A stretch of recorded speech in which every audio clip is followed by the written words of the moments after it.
Ал Қазақстанда өндірілген титан құймаларының алғашқы легі 2016 жылы Оңтүстік Кореяға экспортталады.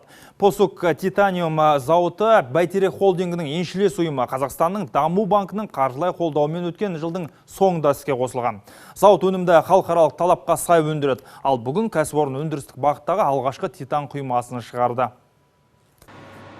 Жалпы құны 70 миллион доллар болатын жобаның 1/4 Қазақстан Даму банк қаржыландырды. Толық қуатында іске қосылған зауыт енді титанның құймалары мен басқа да өнім түрлерін көптеп өндірмек. На сегодняшний день Титан құймалары мен көбіктері бұл Қазақстан Даму банкінің металлургия саласындағы ірі жобаларының бірі.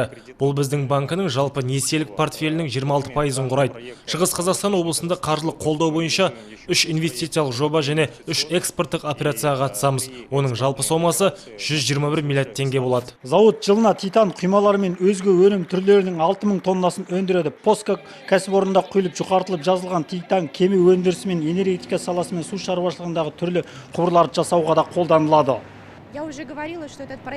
Бұл жобаны мемлекеттің және Бәйтерек холдингі мен оның еншілес кәсіпорны Қазақстан Даму банкінің қаржылау қолдауынсыз жүзеге асыру мүмкін емес еді. Міне енді Өскемен титан магний комбинаты бірінші рет өз өнімін жалпы нарықтағы тұтынушыларға шығарып отыр.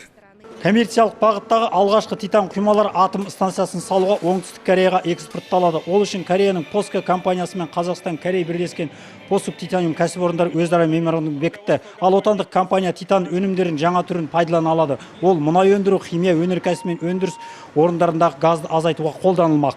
Олжас Керейхан, Дмитрий Пыхтин, қорытынды жаңалықтар.